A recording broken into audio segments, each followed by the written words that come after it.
እንዳትመጣ ብያለሁ። እሺ ለምን እንደምታለቅሰው?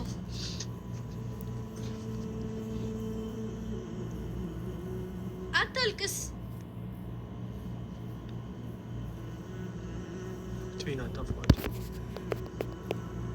በእንዲህ ያለው ጊዜ በወራው እንኳን አንተና ልቤና ለምነው አላኩ አንድ ሰው እናንተ እንዴት ነው ነገሩ? ሰሞኑን እየተሰራብን ያለው ነገር ሱብሃንአላህ። እንግዲህ ቶፊቅ እዚህ ጋር ያለቅሳል እና ሄሉና እና በዚህ ጋር ይላቀሳሉ። በቃ ለቅሶ ነው ሰሞኑን። ምን ጉር ነው? ድራማ እየሰሩብን ነው ወይስ የእውነታቸው ነው? አልገባንም እኛ እውነት ለመናገርና በጣም ያሳዝናል። እዚህ ጋር እንግዲህ በሶፊ ምክንያት ቶፊቅና ፉሃድ እየተጣሉ ነው። በዚህ ጋር እንደምትመለከቱት ደግሞ ልዑል ልዩ ያብና ሄሉ እየተራበሹ ይታያቸዋል። እና ምንድን ነው ነገሩ? ለምንድን ነው አንዱ ህይወት ሳጨርሱ ወደ አንዱ ህይወት የምትገቡት ሰዎች? ለምንድን ነው ለእኛ ሳታስቡ? ለተመልካች ክብር የላችሁም ወይ ትላላችሁ? አሰላሙ አለይኩም ወራህመቱላሂ ወበረካቱ። ውድና የተከበራችሁ የቻናሌ ቤተሰቦች እንዴት ናችሁ? ደህና ናችሁ ሆይ? ሁሉ ሰላም፣ ሁሉ መልካም። እኔ ያለሁ አልሐምዱሊላህ። ለቻናሌ አዲስ ከሆናችሁ ላይክ፣ ሼር፣ ሰብ እያደረጋችሁ አበረታቱኝ። እንግዲህ ዛሬ በርከት ባሉ ሰዎች ነው የመጣውላችሁ። በመጀመሪያ እንግዲህ ቶፊቅና ፉሃድ እንዲሁም ሶፊ የተፈጠረውን ነገር ሁላችሁም አብራችሁ አይታችኋል። እኔም አይቻለሁኝ እና በጣም ያሳዝናል። ማለት ድራማ ነው እየሰሩ ያሉት ወይስ እውነታቸውን ነው? እኔ የሚገርመኝ ነገር ማለት ነው ለምን ታውቃላችሁ? ድራማ ነው እንደ ብዬ የምጠይቅበት ምክንያት ምንም ቢሆን የሰው ላይ አብራችሁ በልታችሁ አብራችሁ ጠጥታችሁ ከጀርባ መወጋጋት የለባችሁም። ሲቀጥል ደግሞ ያንን ሰው ለማናደድ ብላችሁ ነው የምትሰሩት እና እኔ ባለፈው ከፉሃድ ጋር እንደማትሆን ጠንቅቄ የማውቅበት ምክንያት ምን አለ መሰላችሁ? ቢያንስ ብዙ ነገሮች አልፈዋል። ግን ባለፈው እንደውም ከአንዋር ጋር አንዋርን ታውቁታላችሁ አይደል? ከአንዋር ጋር በጣም ፒስ ሆኖ በቃ ሁሉም ሰው ፍቅረኛ ሆኑ፣ በቃ ሊጋቡ ነው ብለን እስከ ማሰብ ደረጃ እርቀት ሄደው ነበር። ሀብሀባ አንድ እንትን እየበሉ እሱ የበላበትን እሱ እየበላ ምናምን እየተወራረሱ አይታችኋል። አንድ ላይ እየበሉ ማለት ነው። ስለዚህ በዛን ታይም ላይ መጨረሻ ላይ ጥያቄ ቀረበለን። ለምን ካታስሩም ለምንድን ነው በዚህ መልኩ ምናምን ተብለው ጥያቄ ሲቀርብላቸው አይ እኔ ፍቅር የሚባል ነገር የለኝም፣ እንዴት ነው የሰው ልጅ በደቂቃ ውስጥ ሊያፈቅር የሚችለው? እስካሁን ድረስ እኔ ምንም አይነት ነገር የሚያፈቅርም ልብ የለኝም። ሲቀጥል ደግሞ አንዋርና እኔ እህት ነው ወንድም እንጂ ምንም አይነት ግንኙነት የለኝም። እንደ ወንድም ነው የማየው እና እኔ የሚያፈቅር ልብ ራሱ የሚያምን ልብ ሰው የለኝም። ባለፈው ይሄ ባነት በህይወት የተፈጠረብኝን ነገር አይታችኋል። እና አሁን ላይ ጭራሽ እንዴት ነው በዚህ ቅጽበት እና እኔ ላፈቅር አልችልም፣ ያው ቶፊቅ ነው ተብሏል። ገብቶችኋል። ስለዚህ ባለፈው ሮዛ እንግዲህ ሮዛ ደሴ ሄዶ ሲጀመር ድራማ ነው ይሄ ነገር ማለት ነው። ማኑ ድራማ ነው። ሀታ ለሞች ተስፋ ሐኪም ቤት ገብቶ እሱ እስር ቤት አሳስረዋለሁ ምናምን ስትል ያችኛቱ ሴትዮ አይታችኋል አይደለ? መታሰር የለበትም እኔ እንዲታሰር አልፈልግም ምናምን ብላለች። እኔ ደግሞ ገና ያንን ከማለቷ በፊት የመጀመሪያው ቪዲዮ ሲለቀቅ እውነቴን እመኑኝ ሶፊያ እንዲታሰር አልፈልግም ብላ ዲራማው እዚህ ጋር ይቀይሱታል ብያችሁ ነበርና እንደነገርኳችሁም ሊታሰር በፖሊስ መያዝ አለበት ሲባል ሶፊ እሱ እንዲታሰር አልፈልግም በሚል ተልካሻ ምክንያት ከእስር ቤት ወጥቷል።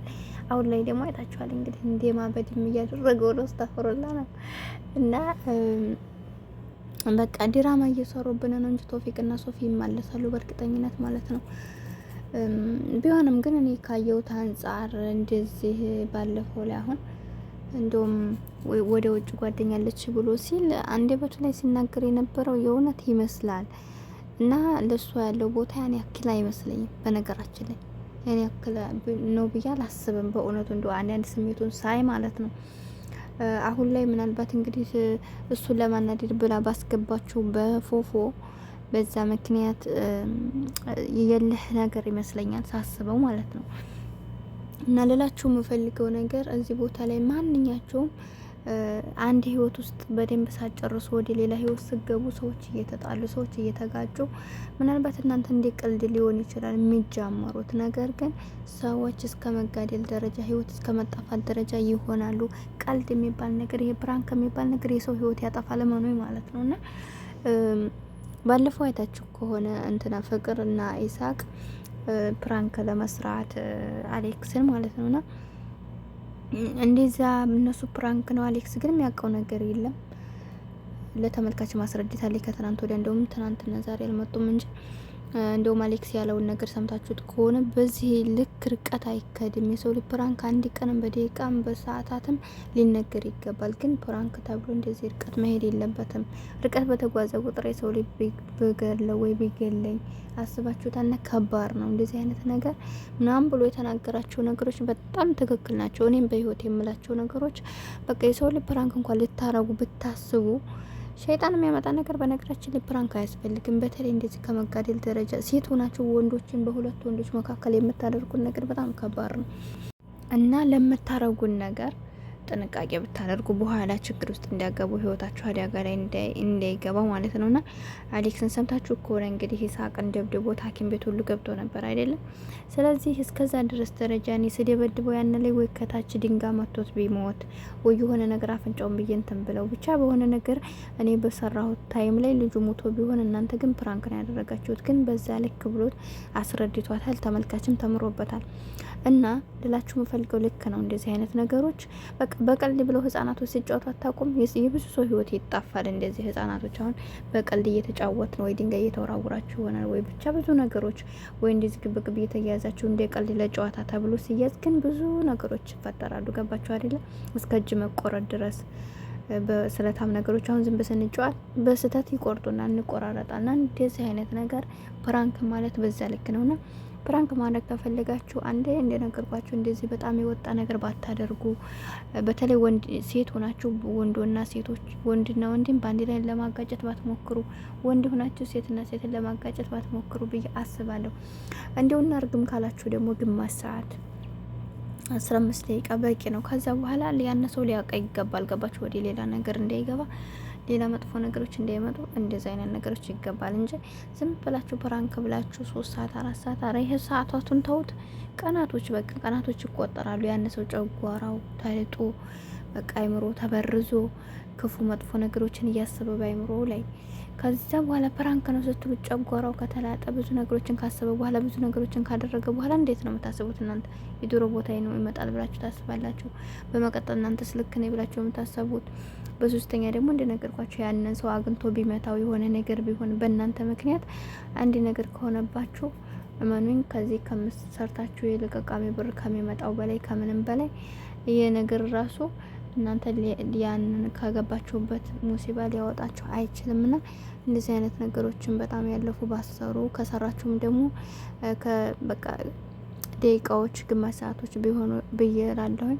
ለምን ብዙ ሰዎች እንዲህ አይነት ስህተቶች ይፈጠሩባቸዋልና ጥሩ አይደለም እመኑኝ ማለት ነውና ብዙ ሰዎች ህይወታቸው እስከ ማለፍ ደረጃ ነው። ማሪናን አይታችኋታል። ባለፈው ቶፊቅን አፈቅራለሁ እያለች ያንን ፓራስታሞን ሰብስባ ውጣ መጨረሻ ላይ እሷ እኮ ፕራንክ ልታደርግ ነው። ነገር ግን በስቶ እንደዛ እየተኮረፈረፈች ሄደችው ሐኪም ቤት ድረስ። መጨረሻ ላይ ግን ስትናገር እኔ ፕራንክ ለማድረግ ነበር ያሰብኩት፣ እውነታው ፕራንክ ነው። ነገር ግን ባላሰብኩም መልኩ አብዝቼው ስለነበረ ልቤ ተቃጥሎ ልሞት ነበር እና በጣም ከባድ አደጋ ላይ ነበር የደረስኩት አለ። እንዴ አላህ ምን ይለናል? ሰው በማይፈተን ነገር ሰው ታሞ መከራውን እያየ ሰው ታሞ ስንት መድኃኒያ እያጣ እኛ ግዴታ ሰውን እንድንሞት ወይ ደግሞ በሽታ መጥራት ወይ ደግሞ ካላህ የወጣ ነገሮችን እንደ ራስ ማጥፋት ምልክት ማድረግ ምን ማለት ነው አሁን እንዴ? እና በጣም ከባድ ነው እና በማይቀለድ ነገር ባንቀለድ ጥሩ ነው። ምክንያቱም የሰው ልጅ ዛሬ ታይቶ ነገ እየጠፋ ስለሆነ እያንዳንዷን ነገር የምናደርጋት እዛ ውስጥ ከመጻፋም በላይ ግን ደግሞ በዛውም ቅጽበት ህይወታችን ቢያልፍ አሁን ለኛ ምንድን ነው የሚሰማንስ? ለተመልካች ስላለው ሰው ምንድን ነው የሚባለው? ህይወታችንስ እንዲህ በከንቱ ወርቃሉ። እና ለማንኛውም ወዳችኋለሁ፣ አከብራችኋለሁ። ሁላችሁም ቻናሌን ሰብስክራይብ እያደረጋችሁ ስህተት ካለብኝ ደግሞ አረሙኝ እና ሲመስለኝ ፎፎ እንግዲህ አስታርቋቸው ቢወጣ ብዬ ነው እንጂ ፎፎ ከሶፊ ጋር ይቀጥላሉ ብዬ አይደለም።